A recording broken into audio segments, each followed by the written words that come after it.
But yeah, if you go on Disney Plus, that Simpsons episode just isn't there. Like Disney Plus have Did they been. give a reason? Did they give a reason? I can try and look later on. But I'm yeah, gonna look right now you look it because up. it's what the what's the episode called? I'm gonna assume it's just Lisa's birthday. Probably it's a good episode as well. I like that one. That was when the show was really starting to get its stride. You know what I mean? It got Right. through the awkward season 1 and 2. Lisa I'm pretty sure it was season 3, and that's birthday when it was really finding its like footing. But yeah, episode banned. it's like this weird thing at the moment. In March 2019, shortly before Disney Fox deal was finalized, following renewed allegations of sexual abuse against Jackson, the episode was pulled from circulation and has been excluded from Disney Plus, but can still be found on DVD. Well, yeah, it's not like they went to every fucking DVD shop and then were like, we'll be taking that one. Well, because it would be on like it would be on like a disc with a bunch of episodes, so they've probably gone in with a laser and like just got rid of it. No more episode for you. I wouldn't be. I mean, that's a Disney level move to be able to do that. Well, like it's the big thing. Like if I watched if it pops up my feed, I will watch them if they're interesting. Watch Mojo did like a top 20 things that have been censored or changed or altered on Disney Plus. Sure. And like somewhat like basically a lot of the stuff on there, even for like the most daftest of reasons, have been altered and changed. Like, are you a fan of Gravity Falls? Not really. I'm not a fan. I just haven't really watched it. Oh, you should. It's fantastic. The main character, Grunkle Stan, has a fez, and it used to have a symbol on it. And they got rid of the symbol because apparently it was too close to this other, like, real-world symbol. So they've literally gone through every episode and, like, just scratched out, so it's just a plain red fez now. Oh. And then there was, like, one where it was... Yeah. And then it was one, like... do you remember you ever seen the Goofy movie? Yeah, of course I've seen the Goofy movie. Yeah. Do you know, like, in the beginning where it's Max daydreaming and, like, what's the name of the female character he fancies again? I don't remember that. All right. Anyway, it's like she falls off like a tower thing into his arms, and originally like his face kind of goes into her chest. Disney have altered that now, so there's like a gap between his face and her chest now.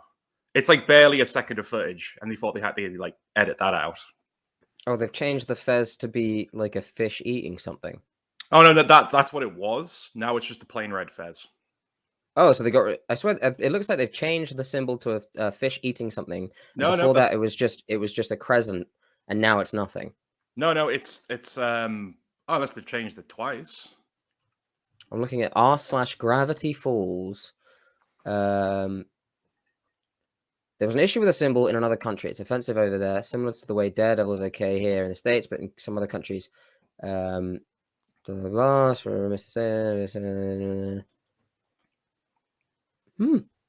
Interesting. Yeah. I mean, that's Disney for you, though. They've always been as bad as George Lucas, going back through their stuff and just taking bits out and changing bits as the times go on. They don't like to have a dirty record, even though back in the early days, there's a lot of dirt on their hands. That's why. I mean, there's never been a release of Song of the South, for example. No, they've done the first thing, and I think it's today it came out. The first thing that they've done. I don't even think you even get to say it's positive. You know, yeah. After all of that shit, but Eternals was blocked. It's not going to release in Qatar, Saudi Arabia, and somewhere else. Right.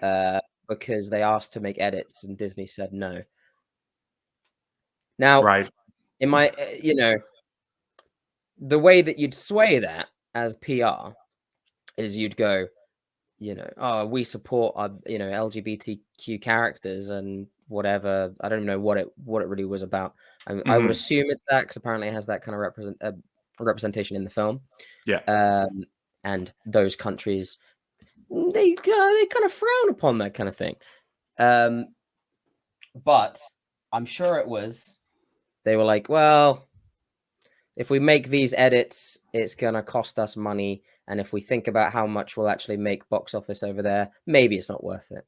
That's the point I'm at with big corporations where I'm like, you did this maybe because it's more. Well, I mean, that's the reason half of the companies these days have Pride like months where they change the the logo to a rainbow because they're like, it's suddenly more profitable to be pro-gay. They don't care, of course, but it's more profitable to be so.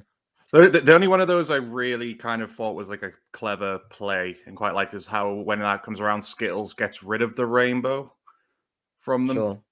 Instead of like going with, obviously, well, they can't go with the trend because they're already rainbow colored. But I quite like that they try to at least do something different with it. But yeah, you're absolutely right. Sure, as pandering goes, I like that one better.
To quote the great Boba Fett from the Robot Chicken Star Wars Special 2, we're back from the dead, assholes. This is Young Men Yell at Clouds making a grand return. Greg is here, but without my usual host, I'm joined by my bear hug brother, my boo, Garrett. How's it going, my friend? That's going well. You invited a man who does be yelling. Woo woo. At what point are we no longer young men yelling at clouds? At what age is the cutoff? I mean, I'm pushing 30. I'm nearly 25. But if you round up, right then. If you round up, I'm also pushing 30. If you round up, I mean, if you want to go there, we're basically halfway to 50, which is basically nearly dead. Yeah, right. All right. I mean, what's the expectancy on people these days? It can't be that good unless you're doing vegan. It depends. It depends how. It depends if you break it down by wealth. In which case, for us, not great.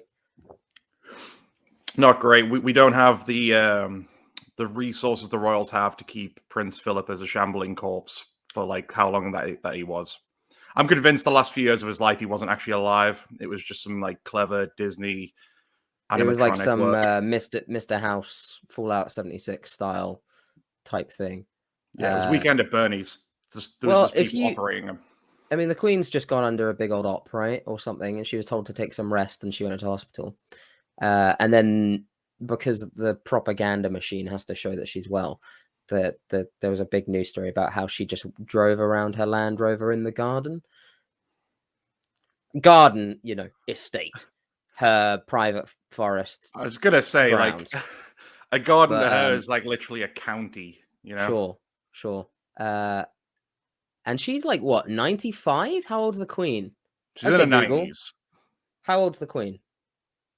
I could just ask my grandmother who's downstairs and she'd know. 95. I fucking killed it. She's 95. Does not look 95. No. She looks better than Philip did, and Philip was about the same age, right? He was like 3 years older than her. I think so, yeah. About 97, 98. Yeah. I think that's what happens when you sacrifice like the young and goats in an altar below your mansion. I agree. Yeah. Speaking of, I watched a very good film recently. Yeah. I didn't expect to like it because it looked like some B movie. I watched Ready or Not. It's a game of hide and seek. It's like a bride marries into a really rich family that play games, and then she pulls a card. But if she pulls the hide and seek card, they all try and kill her while she hides around the house. And the whole premise is that they made a deal. They made a deal with the devil generations ago, and when someone marries into the family and they pull that card, they have to kill them, unless but the other cards, right? Because everyone pulls a card around the table. The other cards there's no sequel that you could make where it's like someone drew another card, so it's a different game. It's like, oh, chess. I play chess, and then someone pulls checkers, and they play, and then Monopoly or whatever. Did But if you someone pull pull hide out? and seek, you die. Did someone pull out +4? Pick a color. Oh, some Uno type stuff going on. You know, I've never actually played Uno. I think I played it once on Xbox Live back in the 360 days. You know, everyone has Uno. It comes with your fucking Xbox. Yeah. That's a meme I don't know if you get. You have Uno, dumbass. It came with your Xbox. No? I mean, I had an Xbox, but I don't remember having Uno with it. Everyone has Uno, dumbass. It came with your fucking Xbox. I'll link you to that afterwards. Okay. It's good. But no, the film was really, really good. Do you know why it was good? It was so self-aware. It was so self-aware. And that's one of the things I get angry at is when films are not self-aware. The end of the film, a whole like tragedy happens, and then the character that survives is just covered in blood, and then like basically doesn't look at the camera, but like gives the most realistic, like after you've been through all that trauma and you're so done with it all, like just a weird thing happens, there's so much blood, or like there's death everywhere, and the character just goes, fuck. And that's the end of the film. And it was like, cool, I'm so on board. It was so like, it knows exactly what it is, where it's this like, somehow better than a B movie. And I fucking dug it. It was great. I love stuff like that. Like, it feels like horror, especially, is going through like a really good period at the moment. After it like horror is a weird genre because it'll go through points where it's like really at a peak, something's really popular, and then it'll have a proper massive lull for a good few years, and then it'll come back up again. But there's so much good stuff coming out at the moment, and I like a lot of the ones like that one that are very, I guess, self-aware. It's like, look, we know this is a bit of a ridiculous plot, but let's just have fun with it anyway. You know what I mean? Sure. I think when you know that your film, when you know that your horror film isn't, because there's like different types of horror. Something can scare you, right? But it's just a jump. Something like Paranormal Activity, it's just a jump. There's like nothing in that is like, you don't get a moment of like, oh fuck, right? Where like you know when you like, they call it a chill, but you feel it in your jaw and then down your spine, and it's like oh shit, the heart drop moment, right? You don't get that in that kind of film. In this kind of film, you don't get that.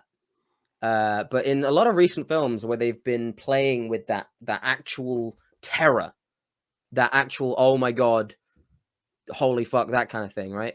I'm trying to think about moments. Hereditary had a lot of that going on.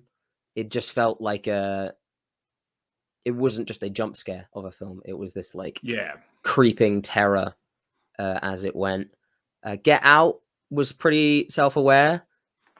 I think that there's room in horror films, much like there's room in Get Out and Ready or Not, for it to not be entirely, I don't even know if serious is the right word, but you don't have to play a horror film like a thespian, right? Yeah.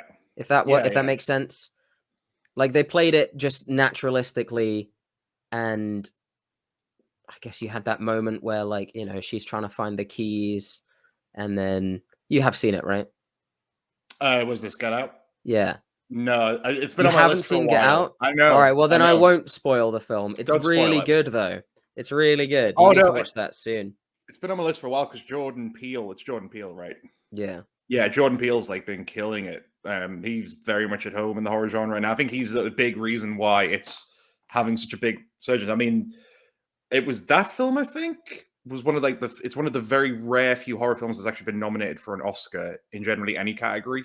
Like you'd be surprised with the legacy. Well, not legacy. Like how long that's been going on.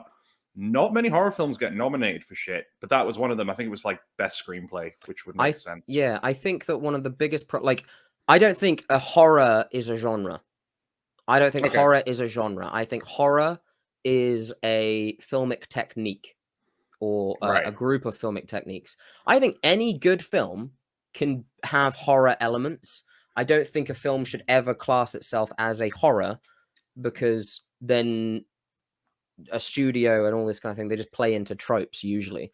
That is changing with some of the newer films. Yeah. Things like Midsummer and Hereditary, etc. But do you kind of mean that in the same way, like how to give example, the Marvel movies do it often? How like many films will just inject bits of comedy, even though it's not billed as a comedy.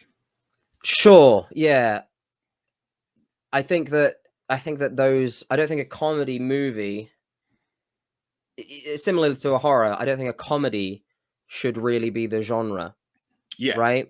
It should be an action adventure-y movie, and then you've got some comedy in there, and you've got some horror in there. I think that horror has so much more potential to be injected into anywhere. I think it can really work, especially if you don't know it's coming. God, fucking to what game was it? Uncharted 1? No. 2? No. 3? I don't know. I forget which. What? But it's one of them. It's one of the Uncharteds, and you're playing the whole game, and it's a normal adventure action, haha, fun game. And then you get to like a sunken ship right at the end. This is like 15 hours in, maybe less. Yeah. Not that long. You get to like a sunken ship or something, and no point in the game have you really had any kind of hint towards this, but suddenly this grotesque horror just like sprints at you, and you're like, shit, sorry, what? I think that films have a lot of leeway with that and stuff. I like the moments. I like being. I don't like a jump scare is not fun. A moment of what? Yeah. Right? Yeah. Is the moment you want. And one of the films I go back to, and I don't entirely like all of his movies, but M. Night Shyamalan. Have you ever seen The Visit? Have you seen The Visit? No. No. I will ruin this for you. That's just fine. Because I think he's got 2-3 good films, and then the rest. I've had a whole discussion of this with the Pick and Mix boys, so yeah, go ahead. Yeah, it's fine. Yeah. The film is not. It's one of his better ones, to be honest. And I'm someone who genuinely likes Signs. I think Signs is actually a very underrated film. Oh, no, Signs is great. There's so much about it if you actually watch the film and like just little sprinkles of, like whenever they hold each other's hands at the dinner table to pray, and whenever they hold their hands like that, works as like an antenna for the whatever it is they're using. I forget what it is, like a radio. Well, like me and Liam, who again do Pick and Mix with, we both agree Signs is a great film. It's just the twist ending's fucking dumb in it. That's the water stuff is like such a letdown, but the rest of it is actually really well done, and the acting is really fucking good. But the film The Visit is about some children who go to stay with their grandparents. Their mother just drops them off and is like, cool, go hang out with your grandparents, whatever. And weird shit starts happening, and you're basically like, oh, what's going on? What type of film is this? Is it some kind of supernatural thing or whatever? And I remember the first time I watched it, I was like, this film's all right, whatever. And it gets to like near the end, and they're having a FaceTime with their mum, and they're like, yeah, everything's okay, sure, whatever. And the mum's like, oh, who's that in the background? And the kid's like, that's Nan and Granddad. And the mum's like, no, it isn't. So the whole film, they were just like escaped insane asylum patients, right? Pretending to be their grandparents. And it was like that moment, like when you actually watch it, is so good. It's all, it's so good because you don't. That's what you want. You don't want oh, there's a guy with a knife. You want oh, it's that guy with a knife, and he's had a knife the whole time. It's like you know what it is? It's not Chekhov's gun in horror. It's Chekhov's box that potentially has a gun, right? Does that make? I don't know if I'm making any sense there. So it's Chekhov and Schrodinger. Boxing gun. It's Chekhov's Schrodinger's. It's Shrodkov's gun, right? Right. Yeah. Because you don't want to know until it's too late. If I know before, like that, because that's horror, right? You don't want to know until it's too late. And those kind of films are great. Whereas too much shit horror happens with just jump scares. That's true. Jump scares, I mean, are one of the most overplayed things. Like, here's the thing: there is a way you can do a jump scare and do it well. Like, there is a fine art to it. What I just dislike is like how most films will just basically have something pop out of nowhere with like a bit of an up jag to the music, and they think that is classed as a jump scare. There's like, no, there's a whole thing around it. You've got to like, there's a way you need to build to it. There's a way you need to execute it as well. Otherwise, it just comes off as like a cheap, lazy tactic to make people just go, ugh. You know what I mean? Even worse than that is when they turn around and it's just their friend, and it's not scary, but they're still like shoot the music up, and it's just, you just kill the tension you make and you build. Right. So many good horror films have just been killed in the edit by just shit tier fucking editors. Let me tell you. I mean, it's not necessarily about the editing, but have you seen the new Halloween film recently? No, I don't hear good things though. Oh no! So here's the thing: I'm obviously a big fan of the original, and I really like the 2018 film, which essentially created a brand new. Halloween's essentially got 4 different timelines. If you want to, I've seen Halloween. I've seen a lot of different Halloweens, and they're not good. Like I like the originals, and then doesn't he go to space?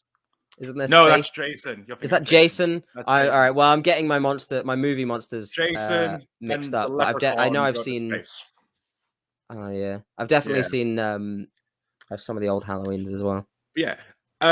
Like, because it was weird, because I watched this and I thought I was going to do a review of the Pick and Mix Boys, but nothing's come of it, so maybe we're a bit behind on that. Anyway, so I was a big fan of the 2018 one. Essentially, it retconned all the sequels. It's just a direct sequel to the first Halloween, and it got the series on good footing. And then it's part of a new trilogy, so we're going to get another one after this one.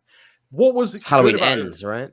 Halloween Ends, right? The film had great ideas, but there was like they either just didn't play out how they should, or there was a lot of dumb things. So here's an example for you. So one of the first kills in the film, Jason's broken into this old couple's house, right? It's like he basically stabs the husband, and he's not quite dead yet, and his elderly wife is like stood back with a weapon. Michael Myers just walks over. He's already got a knife, I think, and then just looks at her, puts it down, and then they're in the kitchen, walks over to the countertop, unhooks the light tube, smashes it, and then sticks it in her neck. Why? Yeah, exactly. Why? Like, and that's the thing. Like, they kind of go, like, the last one was really good because, like, if you watch the original Halloween, there's not a lot of blood and gore in it, right? And it works better for it. And they kind of did that with the last one.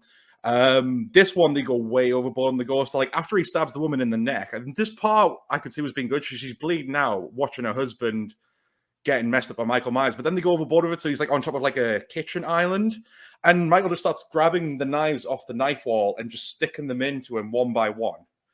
And it's just like, why? What's the point?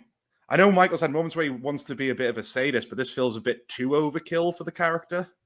Like the way I describe it is, Michael's meant to be this like, the reason he's scary, if you just follow the first film, he's like this emotionless killing machine. He just does it because he's evil. There's no really reason to it. In this one, he just comes across as like an angry dickhead. It's like he's doing it out of anger and like these other emotions that weren't there before. It's really weird. Because like the opening, sorry, I wish you just said spoilers. He comes out of a flaming house and he kills a bunch of firemen. He kills like 11 firemen right off the bat. But he walks out the house, they do this shot where he's got a hold of like a fire axe, and you see his like fist kind of tighten on the grip, you know, like when someone's like ready to kick some ass, and it's like, that's not the Michael Myers we know. That just makes him look like he's just revved up and pissed off or something. Sure. I think that's the wrong play for horror as well, because that's kind of like that's a almost a hero shot where it's like, yeah, I'm about to fucking kick some ass. It's like, we're supposed to be scared of this guy. Yes. I mean, if it's really campy and over the top, I can forgive it. But I don't know. It doesn't sound like that's what they're going for. No, no. Again, like the film has some tremendous ideas. Like one of the big plots in this film is like it's the town of Haddonfield actually trying to rally together and go after Michael. And I like that because it's like a callback to the original Universal monster movies where like the village people would chase Frankenstein. They could have done some really cool ideas with it, but no, it just really doesn't play out like you think it would. If they'd maybe say that for the end, like the last one, that could have been an interesting way to finish it. But no, they just really they just waste a lot of really good ideas that could have been played out a lot more. Sure. Well, horror and me thinking it shouldn't be its own genre, really. It should just be things you sprinkle in. Leads me to a film that looks like it has a lot of horror elements, and I think works best when it does. Batman, the Batman, with Arpats and others. That's, you know, doing a really creepy Joker, a really creepy Riddler. Story. And I'm excited. I'm excited for that. And do you know why I'm excited? Why are you excited, Garrett? Because Batman doesn't kill. I knew you were going to bring this up after I brought up the comments in your live stream, right? Yeah, well, here's the thing. It's not through some like weird moralistic thing that I think he shouldn't kill. I think he shouldn't kill because it's not interesting if he does. Don't you, like the whole point of him is that he's supposed to be, in his mind, moralistically kind of superior to everyone else, but also not at all at the same time. Yeah. And he shouldn't kill because that's what every single Batman story, good one, has always been about. You can't do the killing joke if he kills. You can't do just any of them. Hush, The Long Night, The Long Halloween. You can't do fucking anything because it's not good. And if he does kill, it's because he's gone mental, which is most of them. Like the Batman Who Laughs or the Grim Knight, dumb shit like that, right? Yeah. And yeah, I just it irks me. I don't see how, because if you are making a story where he kills, like Justice League Batman and Batman versus Superman Batman, what can he do? What does he do? Why is anyone in Arkham and not dead? Why does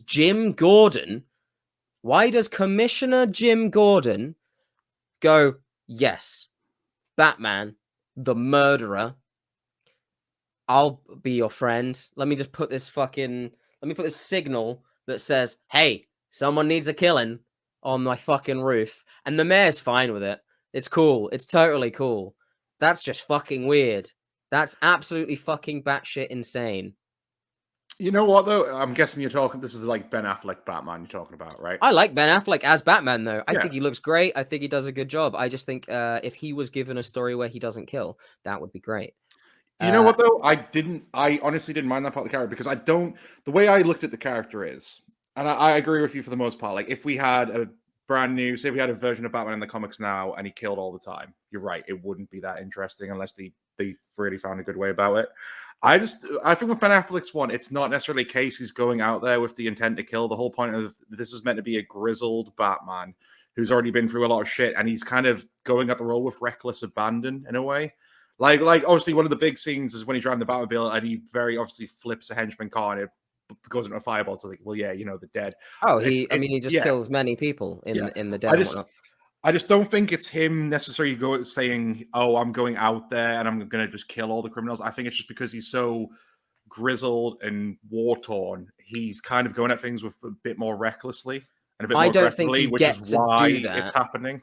I don't think you get to do a grizzled Batman without telling me anything about it. What you've given me is a potentially dead Robin, right? With the dead Robin suit.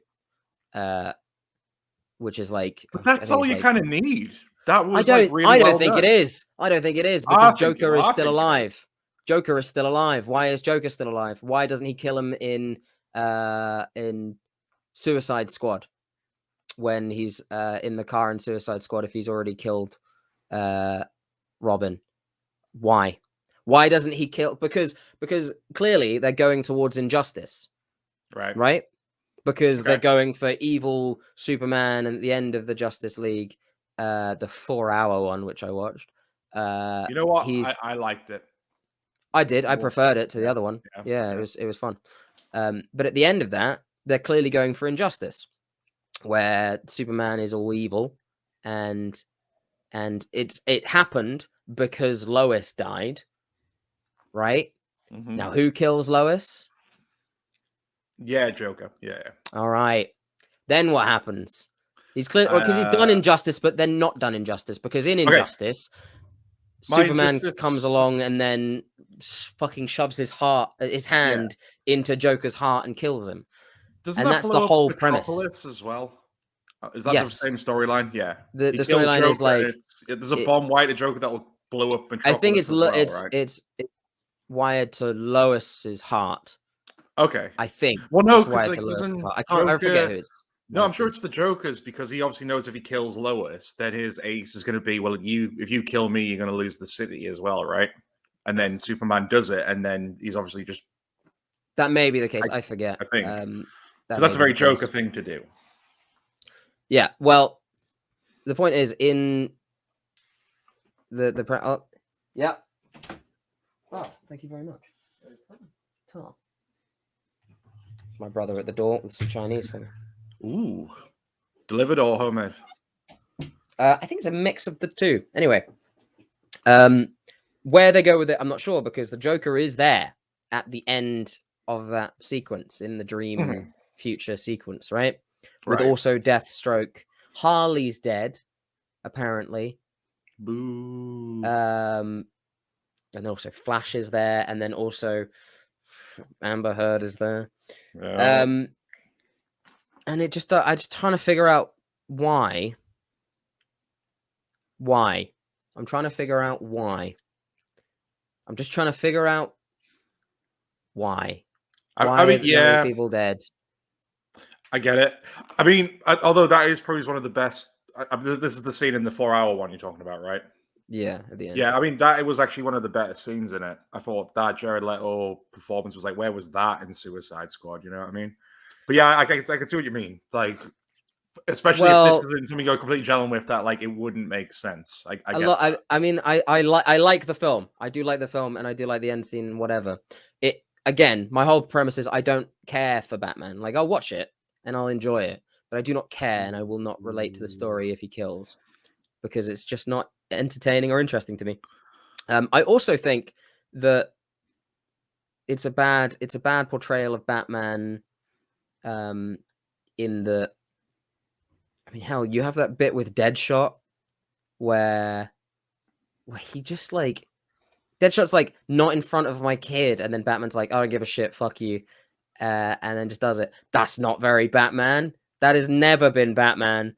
There's a whole point where Shazam in like everyone realizes he's 10 years old in the Justice League, and everyone's like, well, we gotta fucking get him out, and Batman's like, now hold on, now hold on, all right, now hold on, guys, let's hear him out, because he you know, he's crazy and makes kids fight, but like moralistically, yes, he should probably kill like Joker here and there, but he doesn't, and that's what's fucking interesting, because he's mental. Okay. I mean, I think when it comes down to it, see, for me, like, because I love reading the comics, I'm all for different inventions and reinventions and iterations of Batman.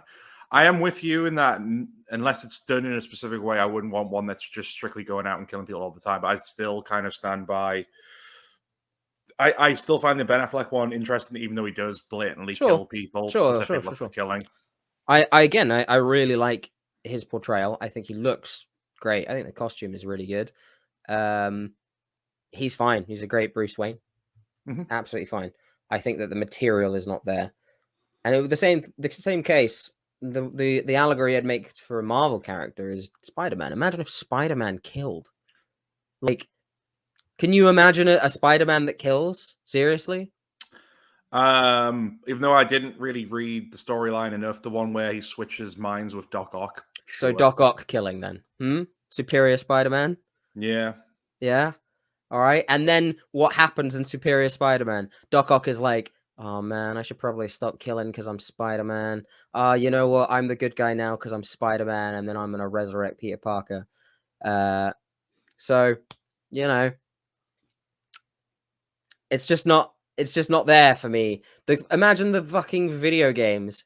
Imagine the Arkham series, right? If you just killed. It would. Can you? How does Red Hood exist when a Batman kills?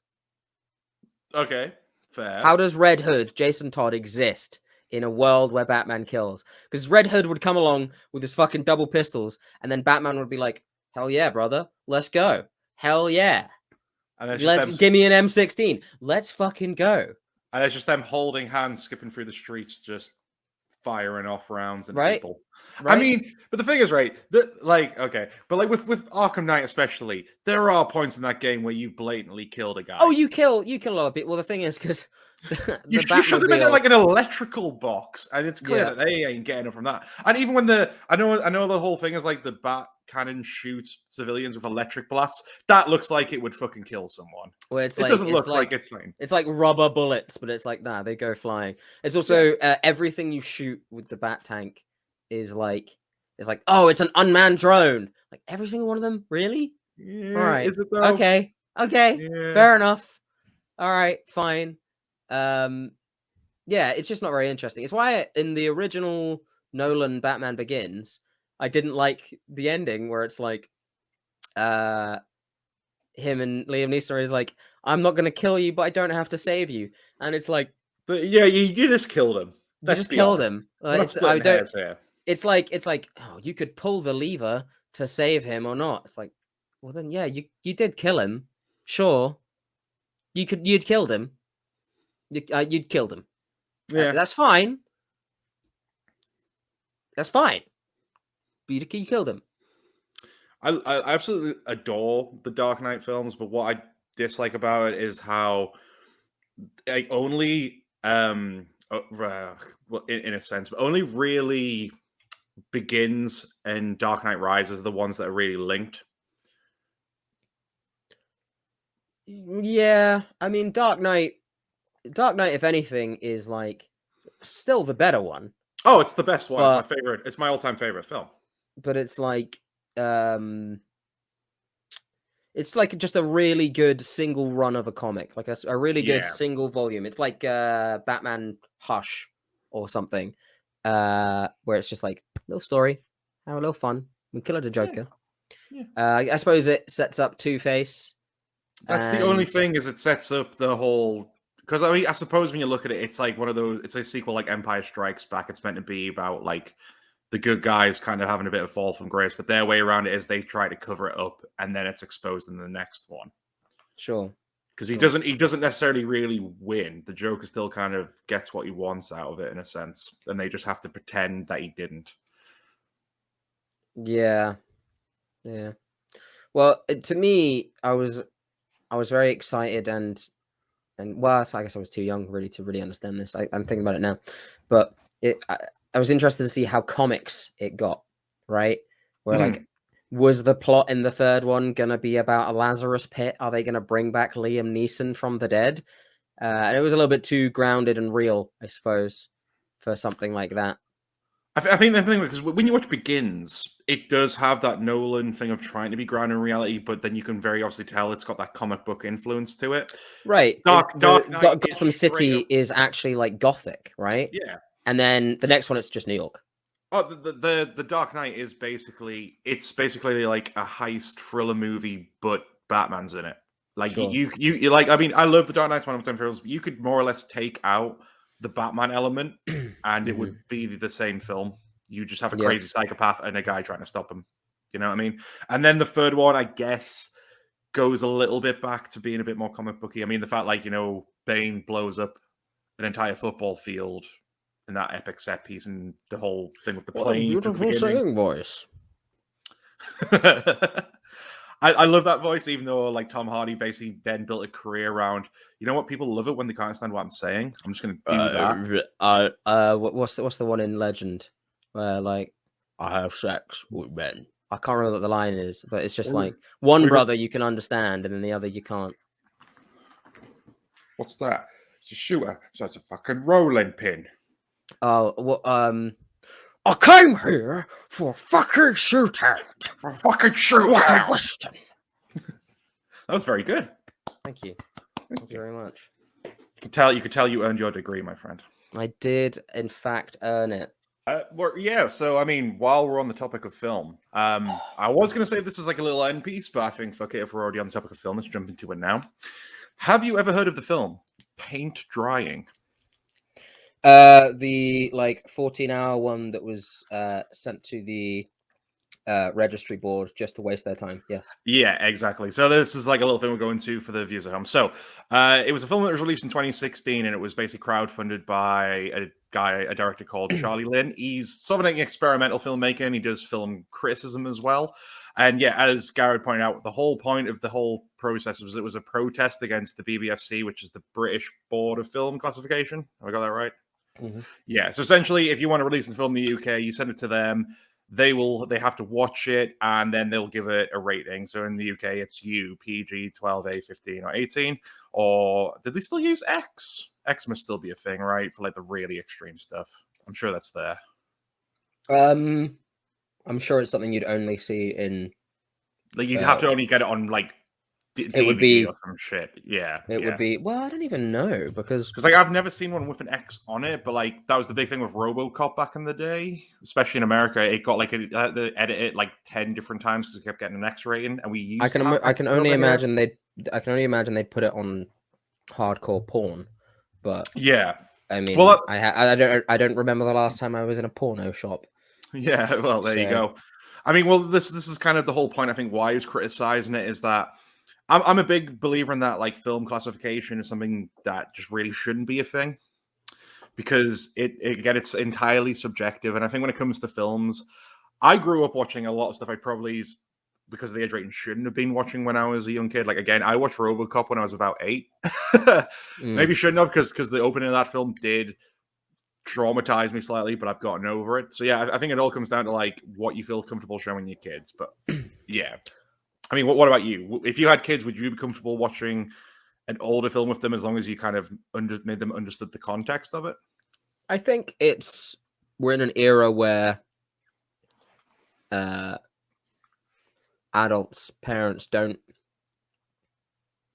know what their children are watching, and I see a lot of things where it's just like oh, you know, police your kids type thing.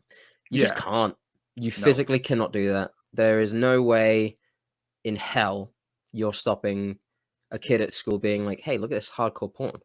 Or like you know, when I was at school, when fucking the iPod came out and all that kind of shit, I remember kids coming up and being like, "Hey, check out this fucking like beheading," and I was like, "Oh, cool. Yeah, thanks for that. All right." Anyway, that was horrible. Yeah. Sure. I don't think there's any way you can police it. I think the best thing you can do is if your child. What I would do is if my child was like, "Hey, I want to watch The Exorcist," which no child would want to watch, because it's old and children don't watch old movies. Yeah. I would probably say, "Okay, let's watch it together," and then I would be able to explain, like, you know, what is and what isn't real. I think one of the difficulties with, it's why there's always that scare by right-wing media and sometimes liberal media as well, where they're just like, "Oh, video games are doing this to our kids, or movies are doing this to our kids, or whatever." What was the one recently? There was a thing because I read it. There was a kid who just got sentenced for shooting his friend with a shotgun. And again, in the trial, they brought up the fact that the kid who shot him loved violent video games. That apparently he was like fixated on violent video games. Yeah, sure. To me, I think it's difficult because it shouldn't be age rating; it should be IQ, and you can't really do that. Yeah, I remember. Do you know who Anders Breivik is? No, No. Anders Breivik was, I think he was Danish. I forget. Basically, he was a mass murderer, killed like 70 kids. They were at this like camp or whatever, and it was a protest against the government. Protest where he killed a bunch of kids. And in the trial of this man who machine gunned down 70 people, most of them children, in the trial, they brought up that he played a lot of World of Warcraft. Oh, okay. And it's like, come on. Yeah. Come on. Like, yeah. I think it's complete misunderstanding at every level of what is and what isn't okay for children. People saying, they shouldn't be watching Squid Game. And it's like, Squid Game is tame. Really. Yeah. Squid Game is tame compared to a lot of things. It's very basic gore. You practically get the same thing in a Marvel movie, right? There's a scene in Guardians of the Galaxy where they're on Ronan's ship at the end, and because they're aliens, they get away with this on the classifications board, right? They just look like humans in body armor. That's all they look like. They're I can't remember who it is. Is it the Kree? Or is it? No, that might have been. They might have been like humanish to Chitauri. Anyway, Groot fucking extendo arms his hand out through 7 guys, and then just like smashes up a bunch of others, and their body parts like crack in and like going into these weird grotesque positions, and then he turns around and smiles, and it's like that is far more grotesque than anything that happens in fucking Squid Game or World of Warcraft or whatever. Fucking Endgame has Thanos getting beheaded. Yep. And you more or less see his head get cut off and then hear it rolling along the floor. You might not see that properly, but that is pretty damn grotesque, But because again, it's to your point, because it's an alien character, then you can get away with it, which is probably why Mr. Charlie Lin was protesting it. I feel like if they have to put age ratings on it, do it because I think this is the thing. So obviously, back in the day, it used to be just a strict 12 rating, which means you had to be 12 or older, and then they created the 12A, which meant you should be 12, but if you're accompanied by an adult and under that age, you can go see it. Do that with like all the other age ratings, maybe like as long as you're accompanied with an adult and they say it's cool, that's fine. Because I think that's how it works in America. I think kids can go to an R film if they're with an adult and they say it's fine. Yeah, I think so. Which is is that not actually the law here? Is that not actually the law? I don't think so. The A. I don't think so. I don't know if it's changed. I mean, we could try and look into that, but I mean, I remember back in the day, even when the 12A was a thing.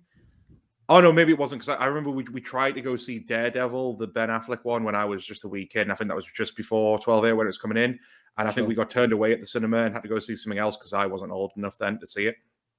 I remember I was 14 and Hot Fuzz had just come out. Which is a 15, and I really wanted to see Hot Fuzz because it's Hot Fuzz. And I remember going to the cinema, and my mind was like, okay, when he asks you your age, you're just gonna have to add a number. That's it. Just say you were born in this day. That's it. If he says, when are you born? You just add a number, right? Yeah. And I was like, 19th of November, 97. Wait a minute. And then the guy just goes like, I think you mean 95, and I was like, yeah. And he just let me in anyway, and that's how I saw Hot Fuzz. Okay. But there you go. But yeah, I think it's and they're so arbitrary in how they rate things. Like in a 12A, right, or 12, you can say fuck once. Yeah, you get one. Why? You get one major swear word, and that's it. Yeah. Why? Why do you get one major swear word? Like, and again, this is the point. It's like all the kids are gonna hear the major swear word. It's gonna stand out more, if anything. And it's going backwards, because if you look at one of my all-time favorite films, Ghostbusters, that's always been a PG. And they definitely say shit at the end of the film, but I'm pretty sure there's other like swear words before that as well. It's just it's so strange the way they rate things. Also, like you can have rape in a film, and it's like a 15, but any like you can have rape, you can have violence, and it's a 15, but you show a titty, you show a little bit of the titty, and that's an 18 instantly. Yeah.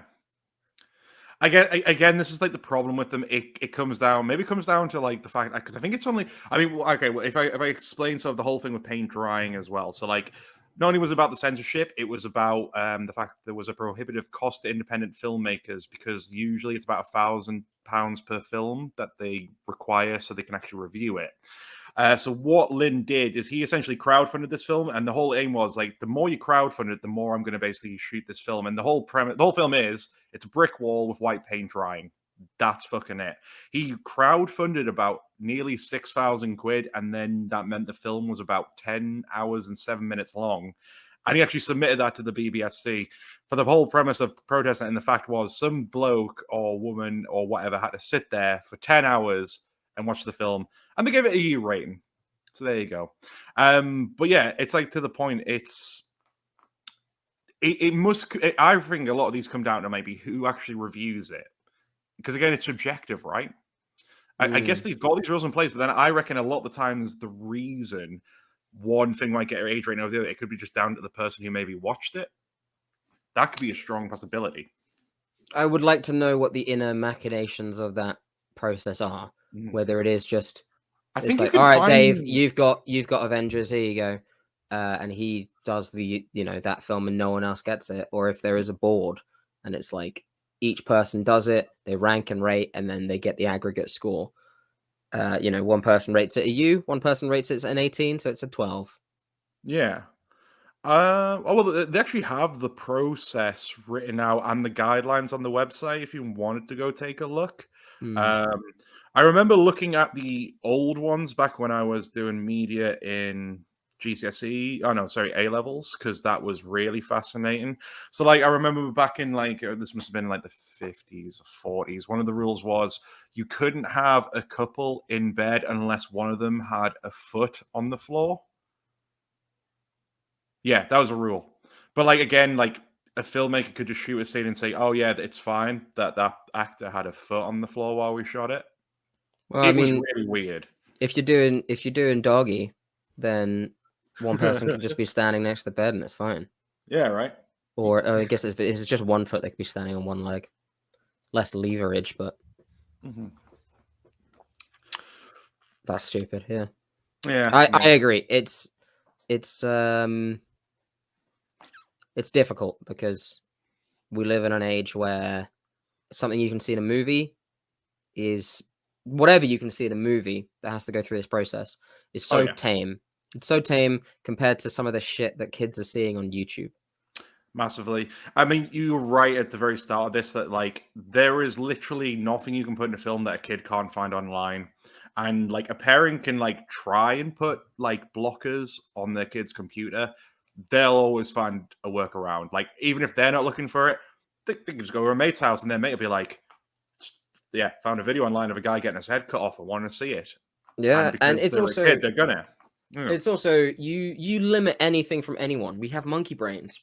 I was told by my mum that she didn't want me watching wrestling, so I wasn't allowed to watch wrestling.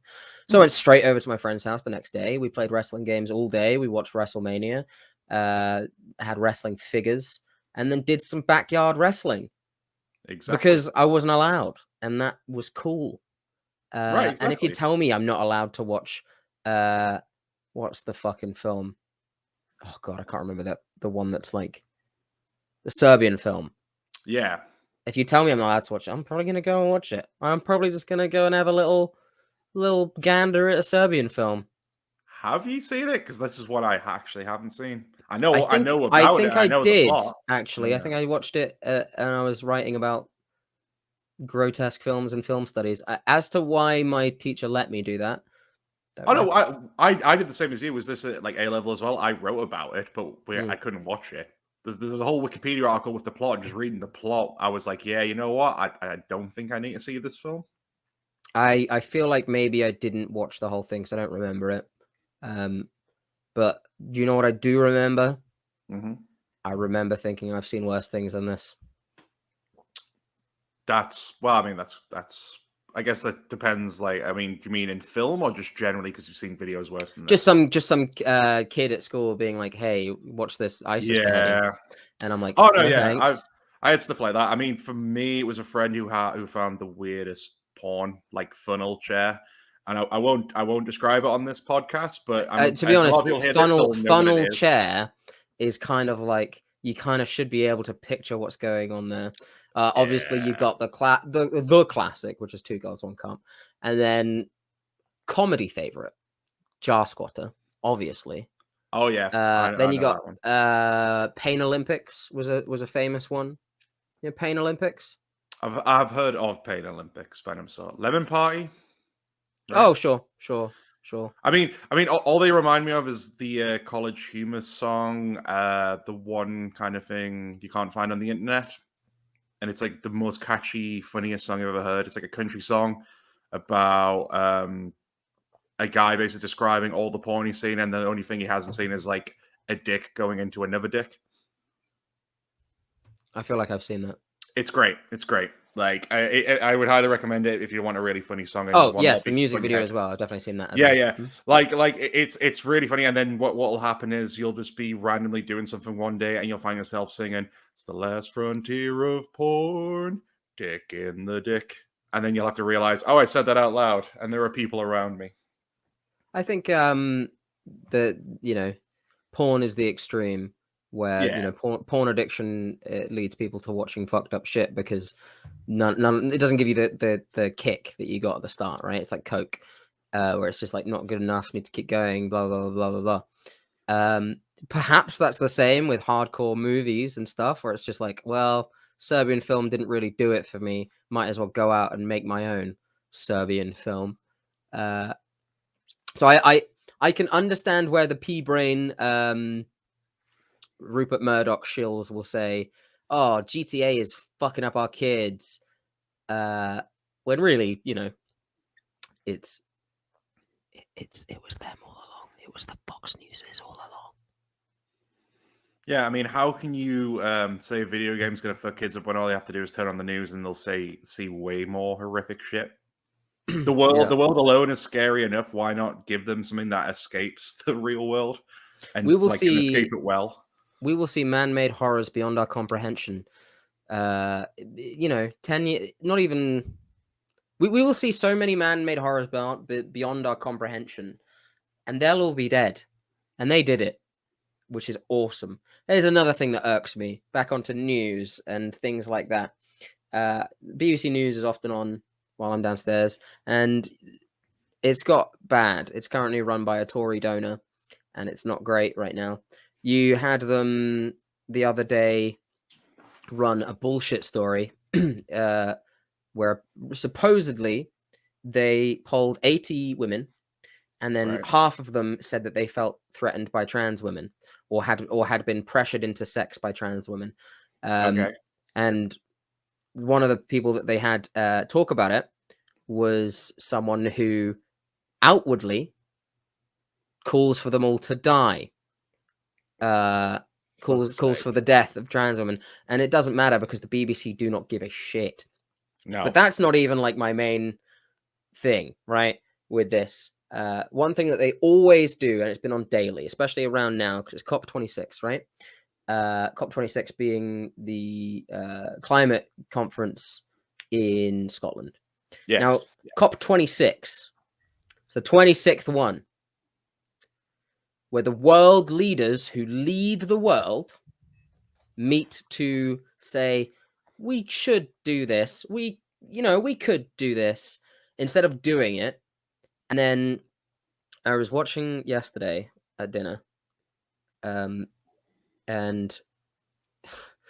it was like, it was like, and COP26 is happening in Scotland. So we go now to, and this is not a lie, we go now to a family of 3 in Leeds, who are doing, genuinely, it was like we go to a family of 3 in Leeds to see what they're doing about climate change. And it's like, and they're like, yeah, we don't use plastic straws. yeah, and we try and limit our meat and all this, and it's like the world leaders, the leaders of the world, the leaders, the ones in charge of the world are just a couple 100 miles north of you. Okay? Why are we talking to a family in Leeds when personal like the onus is not on the person. The onus is on world leaders and giant corporations. Because fuck off, like is a family of 3 in Leeds going to do fuck all when China is 30% of all of CO2 emissions. US is like 20%. It means fucking nothing if you use a fucking paper straw. Fuck all. I mean, they kind of made a complete tit out of themselves, because I'm pretty sure it was reported on, or someone saw that, like, you had all these motor cars waiting outside the conference for them, and a lot of them just had their engine running. Yeah, I mean, Boris took a plane from like London to Glasgow. A plane. Took a private jet, I'm sure, from London to Glasgow. Why? He also did it down to Cornwall. And I just don't get it, man. Yeah. Like, it's like man-made horrors beyond our comprehension are coming, and it's gonna be great. Well, he came out and said recently, like, how everything's like 1 minute to midnight, essentially, with trying to, like, obviously solve climate change. And it's like, well, like, they've made all these promises, and a lot of them have made them before, and it's like, well, actually fucking do them then. Like, a lot of the public are already trying to do their part. But we need people like world leaders to, like, actually do them. They can actually enforce stuff. There's so many little things that they can do, right? If you want us to move towards electric vehicles, make them, and incentivize them. Build charging stations, do all of this kind of thing. Just it's crazy to me how they're not building to the future and building for profits now, which is just so scary. Because what are you going to do with all that money when we're all dying? We have billionaires going to space, and here's the thing. I think a lot of people get bogged down and misunderstand space travel and like space exploration and space architecture. I personally think that so people say, like, why are you putting so much money into space? It's not how money works. If I pay engineers to build something, those engineers are then going to go to Morrison's, right? That's how money works, or should work. The money doesn't just end up in space. It's not really how that. That's not how that goes. That is the image I had of them just, like, getting a big cannon and just shooting, like, billions of quid into space. It's like a steam engine where they just the money into the rocket, right? I also believe that space exploration has given us has progressed humankind exponentially from when it began, right? And that's from Sputnik going up in space, just floating about and learning and bringing that knowledge back to us. If you look at, like, what's actually been made by us, by the human race, by NASA, by cosmonauts, taikonauts, astronauts, Cosmo being Russian, Tycho being Chinese, and Astro being the US, if you didn't know that. Okay. Learning things. I like it. But joyrides into space with no real scientific value is a very strange thing we're doing. But Garrett, we had to put Shatner in space. We just had to do it. If you look at SpaceX, right, they were basically bailed out by NASA, who don't get funding, right? The NASA went to the moon on a shoestring budget, and they made it work. If we did actually invest in space travel instead of just waiting until billionaires did it, we would probably be way past this point, and we would have done it more eco-friendly, probably. I mean, Jeff Bezos' dildo rockets are supposedly hydrogen, right?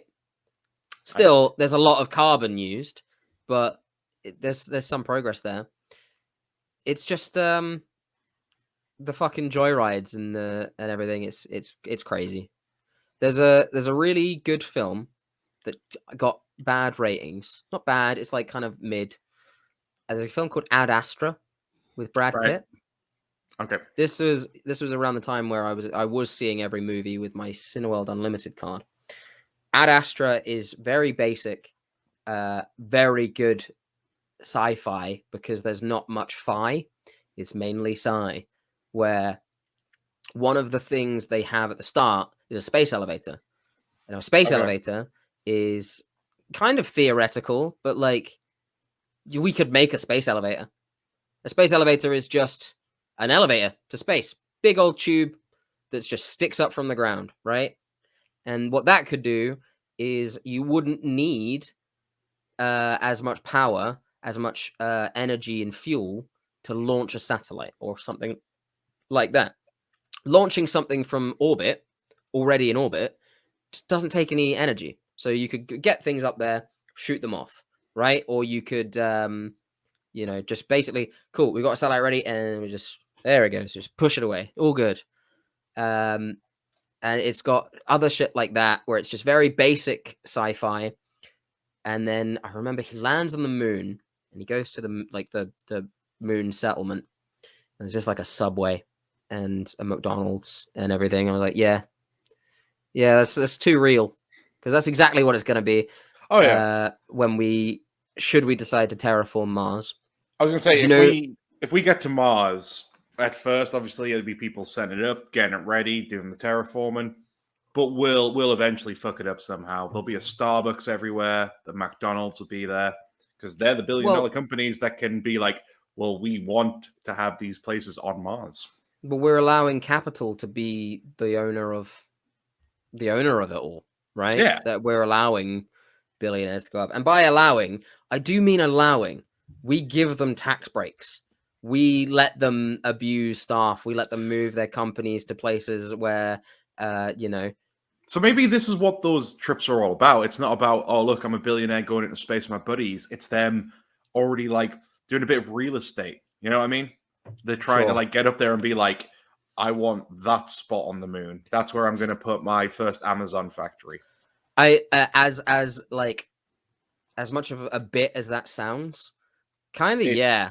Like dead ass, right? like they're kind of staking their claim in, hey, we're already doing space travel. If you want to get in, give some money to Big Daddy Bays. Give some money to Musk, and we'll get up there for you, because life's not really that fair.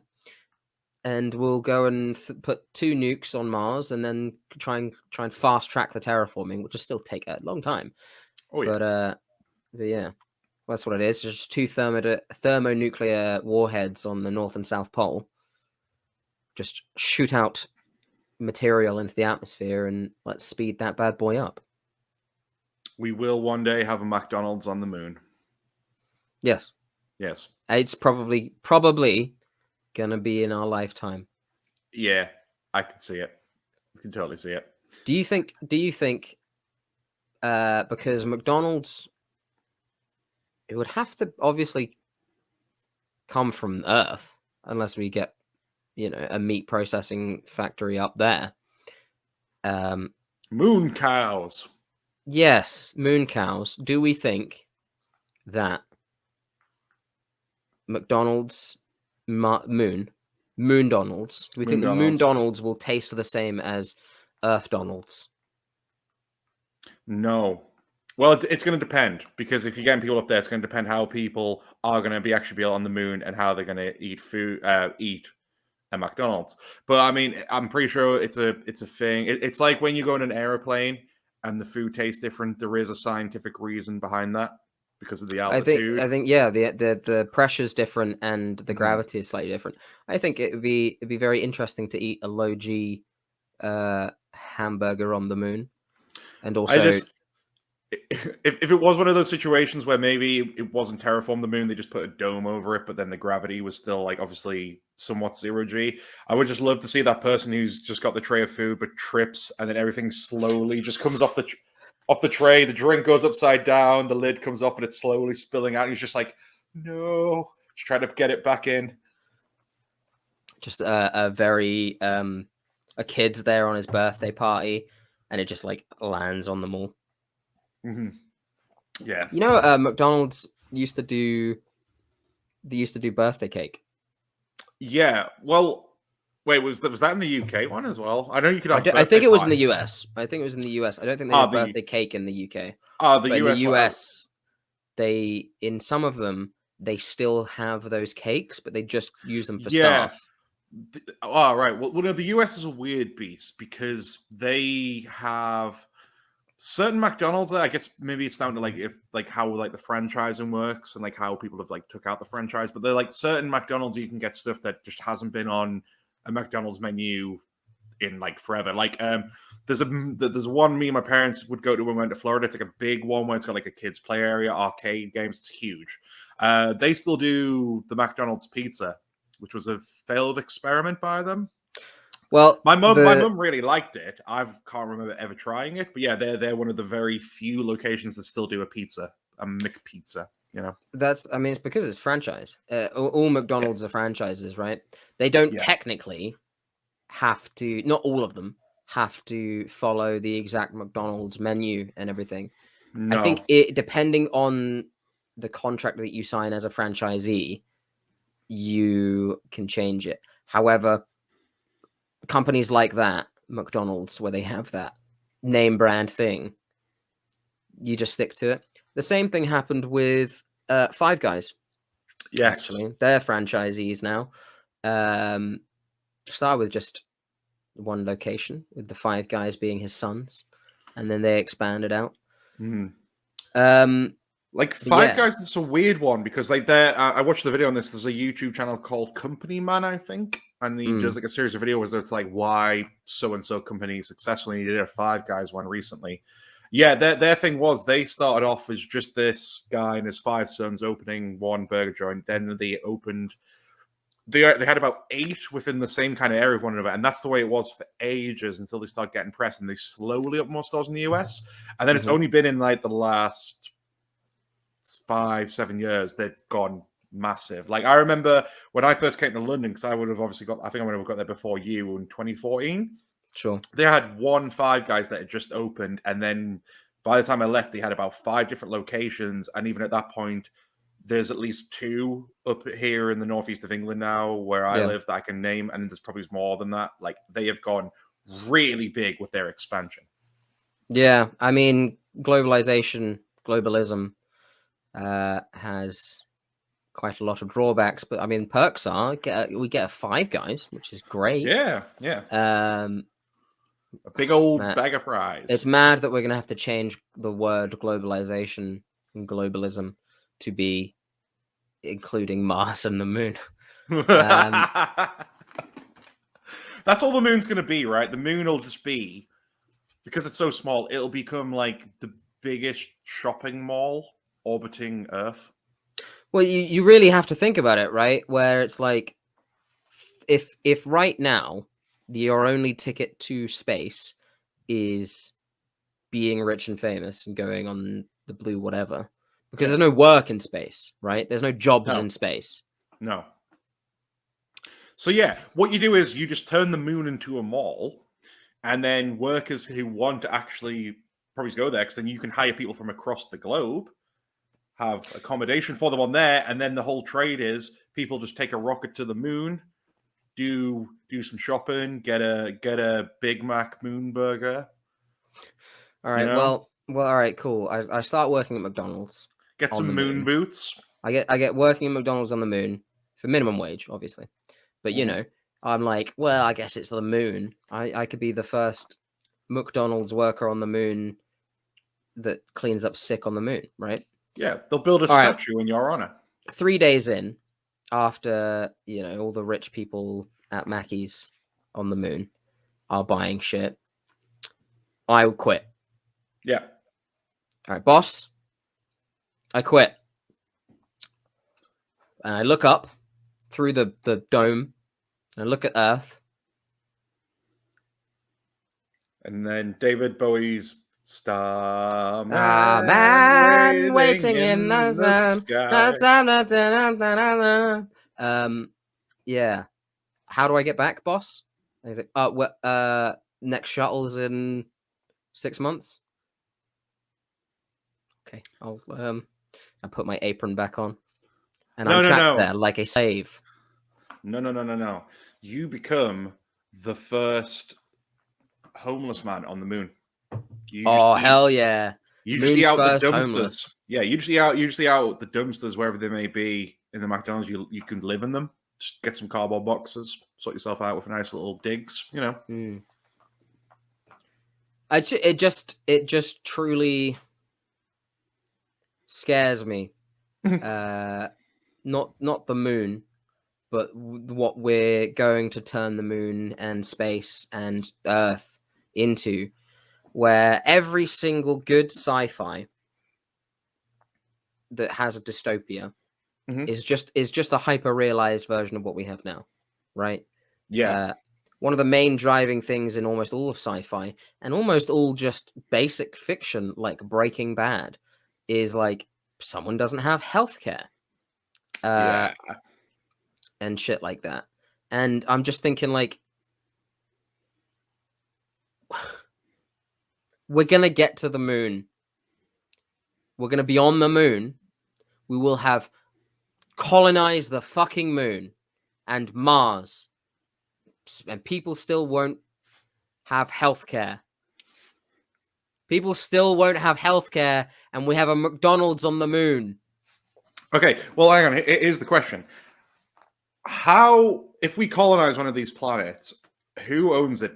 Is it the Earth, or is it the country that sent the people to colonize it that own it?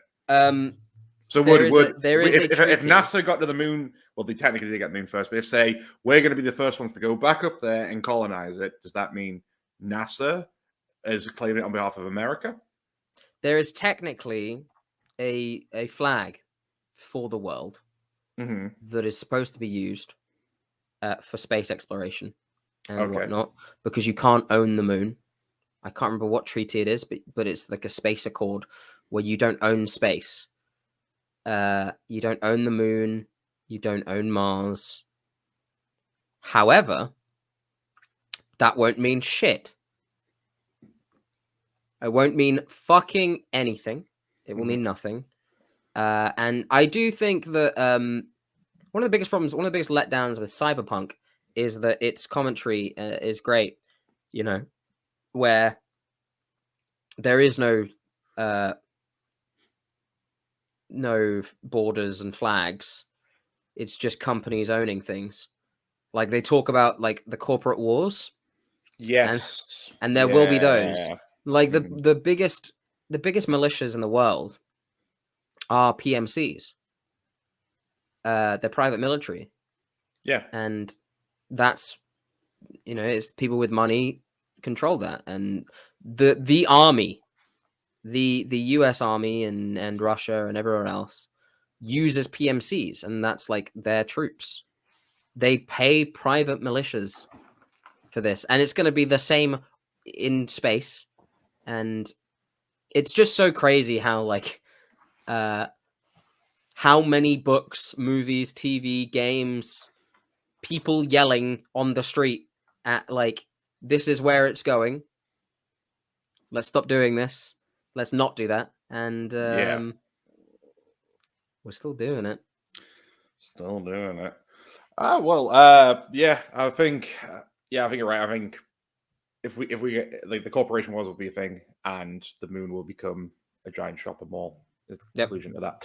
The last thing I want to bring up is kind of so it's a segment I've had in my head for a while, which I want to do to show us it's going to be recurring.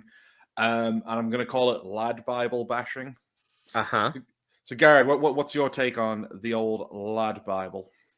I think Lad Bible began as a meme-stealing, vile piece of shit, and now it's now.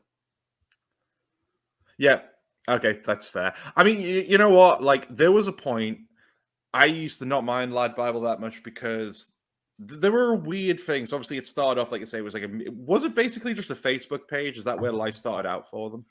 I think so. I believe it was a Facebook page where they just stole memes and then posted them. Yeah, and then obviously this was the turn of the time where people would pay for promos and people would pay for you to shill their shit, which they started doing, made pretty penny off of that, and then I think they made their own site. Yep. Where there was still stolen content with no credit, and they got to the point where they could start giving credit because they'd already made all of their money off of other people's backs, and it's just been lazy content ever since. Occasionally they'll get in a good editor or someone with a bit of talent, but it's like it's just some outside guy who's come in, some team who like has a bit of content that could easily work on something like Vice or BuzzFeed or whatever. Like someone who actually does care about the content they're producing, essentially. Sure. Yeah, I mean, because this is the thing. Like, there was a point where, especially when Lad Bible was really taking off, they were actually a decent place to get like news information from. Sure. It felt like like I said, I think again, it was close to your point. Maybe they just had people in charge then who cared about what they were producing. But the way I think of them now is they are just the most clickbaity piece of shit website now ever. And the reason why I want to have this recurring segment is because of the weirdest, most bizarre shit that I don't know why they're reporting on it. And if they are they like in favor with this person? I don't understand. So I think I brought this article up to you, and this is the one that kicked it off. It came out back in June. So here's the headline.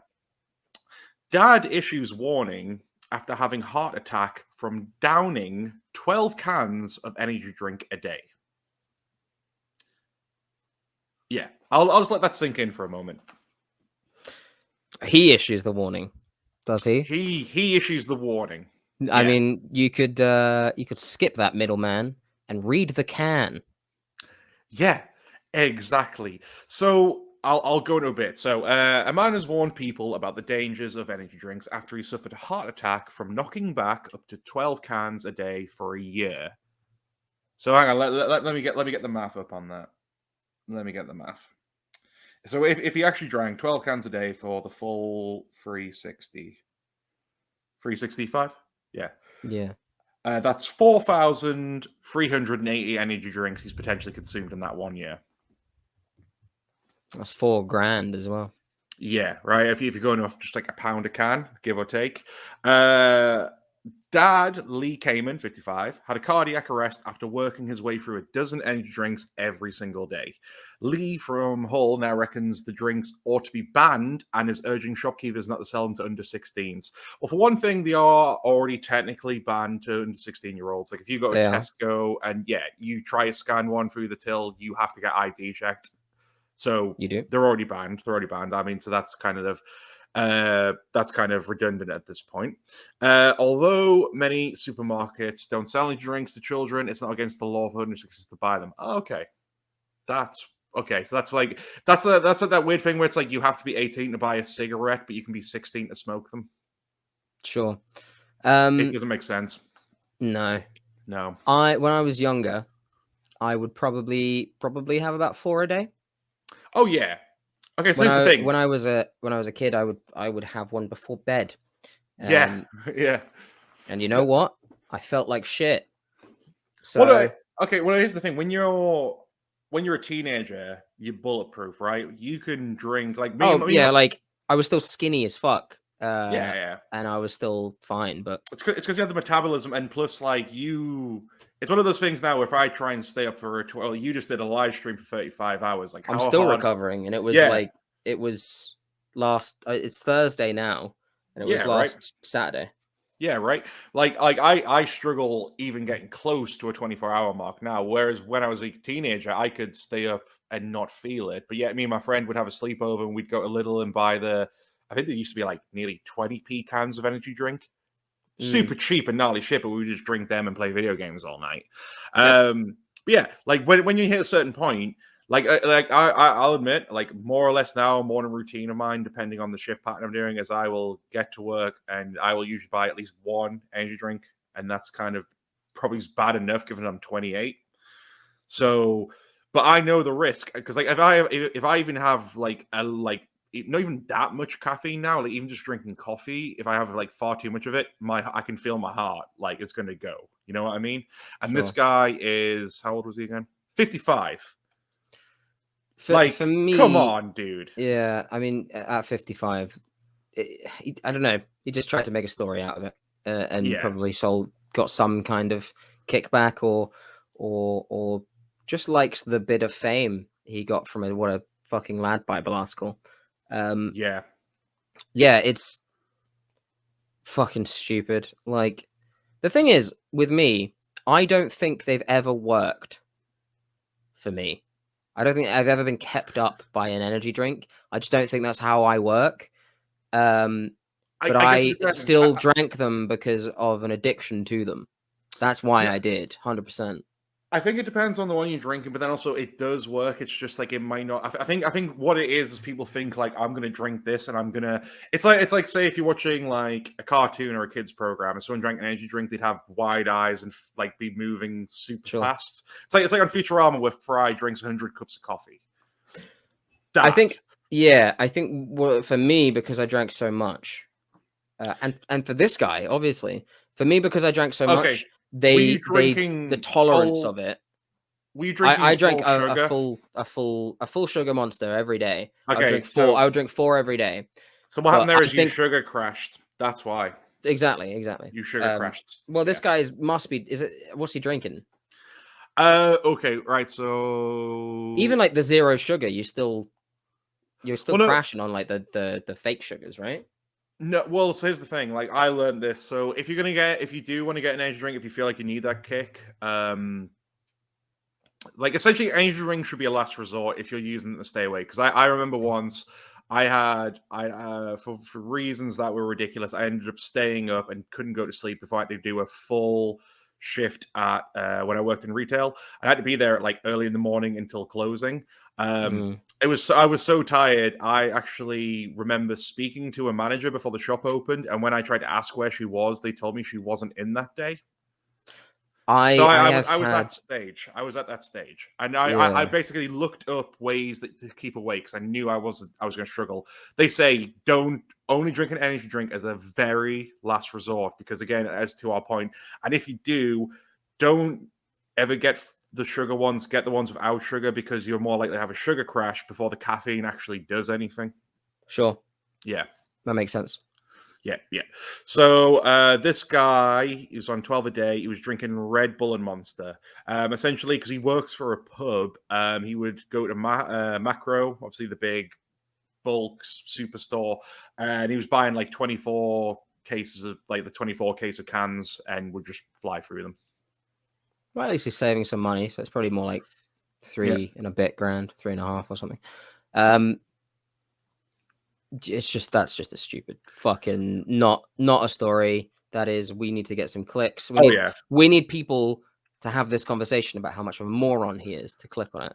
Oh yeah, and do you know what the crazy thing about it is like I'll get a picture and I'll flash it up when I do the edit. But when you look at the guy, he looks like a fairly healthy guy. Like they don't mention him in the article if there was because if he were a proper journalist, you try and find out, okay, was this guy a heavy smoker as well? What else could he cover it?